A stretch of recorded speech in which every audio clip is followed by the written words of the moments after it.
Good day. We continue with economics A level. We are on economies and diseconomies of scale. The last class we talked about internal economies of scale, which is a cost advantage a firm has because it expanded within its organization. That is internal economies of scale. And we talked about different sources of internal economies of scale. We have purchasing economies of scale, we have risk bearing, we have managerial economies of scale, we have bulk buying like purchasing economies of scale. We have, what else do we have there? We have marketing economies of scale, we have financial economies of scale. That's for internal source of economies of scale. Now, today's topic is going to be focusing on internal diseconomies of scale. And when we talk about internal diseconomies of scale, it only means that we are talking about a cost disadvantage a firm has due to expansion. That means as the firm is expanding within its jurisdiction, it starts witnessing a rise in the average cost of production. That is what diseconomies of scale is. So for internal, it simply means the cost of a firm incurring more cost due to its expansion. That is internal diseconomies of scale. But we'll read for that so I can explain more. Internal diseconomies of scale. Diseconomies of scale arise mainly due to management problems. So when we talk about internal diseconomies of scale, it's literally talking about problems within the management that has resulted into diseconomies of scale. As the firm grows in size, it becomes more and more difficult for management to keep control of the activities of the organization. Because the firm continues to rise, continues to expand, it becomes more and more difficult for firms to really, get a grip of the organization. And that will bring about a rise in the cost of production. So there is a variety of ways of dealing with this problem. Some companies choose to centralize operations with a small team controlling all activities. So one way to solve this lack or this inability to control might be through centralization and giving small group of people to take charge, or allowing small group of people to take charge of the organization. That's the first way. Sometimes an individual person, often the founder of the company, will keep tight control of all major decisions, or will keep all tight control of major decisions. Another way is for the owner of the business to take charge of all major decisions within the organization, so that he or she can be able to take decisions as soon as possible, when it is even needed. In other companies, management is decentralized with many small subsidiary companies making decisions about their part of the business and head office only making those decisions that affect the whole group. And in other companies, because they are so big and large, they have different branches.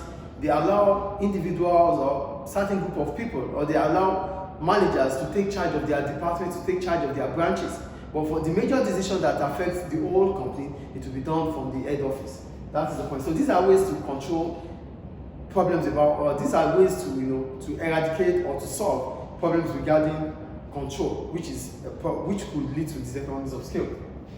So, however, controlling an organization that might employ hundreds of thousands of workers is not easy, and there may come a point where no management team could prevent average cost from rising.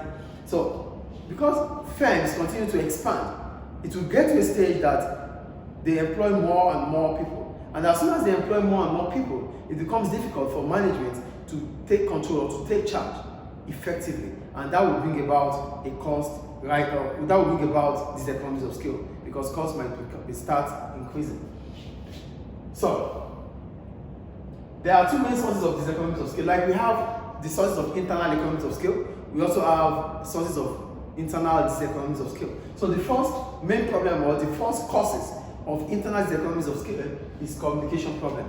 And when we talk about communication problem, it simply means ineffective communication that lacks effectiveness. And we know what communication is: encoding and decoding of information. So if information is not passed across, or if it is not effective, it means people will be doing the right thing at the wrong time, or doing the wrong thing at the right time. So let's read anyway.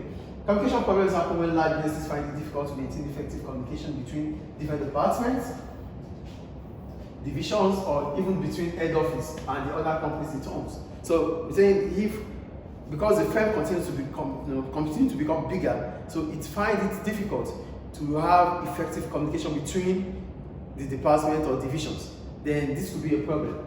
If information is not received accurately, then instructions are not carried out correctly. So here, it's about, because everything we do is simply about information.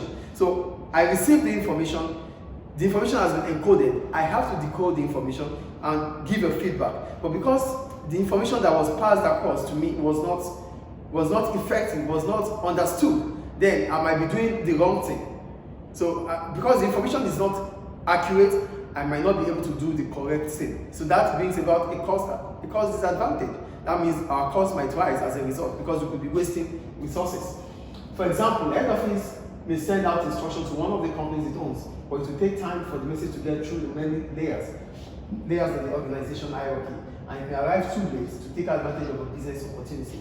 Yeah, the main example of the head office sending a message or passing message across to the department or to other branches, but the message arrived late. So maybe the medium of communication was not adequate or not accurate. As a result, the department the branch that's supposed to receive the information was unable to receive the information immediately. So that means the business opportunity that the information will be used for will not be carried out or will not be achieved. And that means a waste of time, waste of resources. And this is what we call diseconomies of scale. Another source of diseconomies of scale is coordination problem. And when we talk about coordination, it means how you link each department, how you link each branches together to achieve a certain or specific objective. So let's say that anyway. Coordination problems mean that large firms may find it difficult to ensure each department works effectively with other departments. So there should always be interdependence between departments, but with lack of information, with poor communication, with ineffective communication, it might be difficult for departments to work with each other. And if they are unable to work with each other, it means the objective of the firm or the business might not be achieved. And that will bring about diseconomies of scale. So we read further. For example, the sales department might sell 1,000 units per week, but the operations department cannot produce more than 800 units per week. Yeah? The sales department could sell 1,000 units per week, but the operations department can only produce 800 units. That is short of 200 units. The sales department is larger than it needs to be to match the required size of the operations department. So some employees may not work as hard as they could, as they do not have enough to do, leading to inefficiency and increasing average cost. Here they say, look at this side, the sales department is large. It's larger than it needs to be to match the required size. So the sales department is larger. Here they say, look at it, the sales department might sell this, but the operations department cannot produce more than this per week. So the sales department is larger than what it's supposed to be. So some employees are not working out enough, which means they will be witnessing a cost problem or a cost disadvantage. So certain people are not using their full capacity to work, are not at their full strength to work. So this brings about reduction in the output, and this will bring about an increase in the average cost of production. That is for coordination problems. Then what brings about this problem is because both the sales department and the operations department cannot work hand in hand to finalize or to come up with how to solve a problem of sales or a problem of output. So if there is coordination between both the operations department or the production department and the sales department, such problem would never occur. So there's a problem here because departments are not coordinated, and that brings about this internal diseconomies of scale. And the last one is X inefficiency. For X inefficiency, it means the firm is unable to fully utilize, is not fully working with its own capacity. It's not fully operating on its capacity, and that brings about X inefficiency.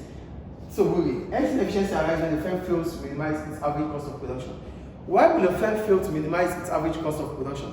A firm will fail to minimize its average cost of production when it fails or it has the inability, if it lacks the ability to use or to fully use its capacity.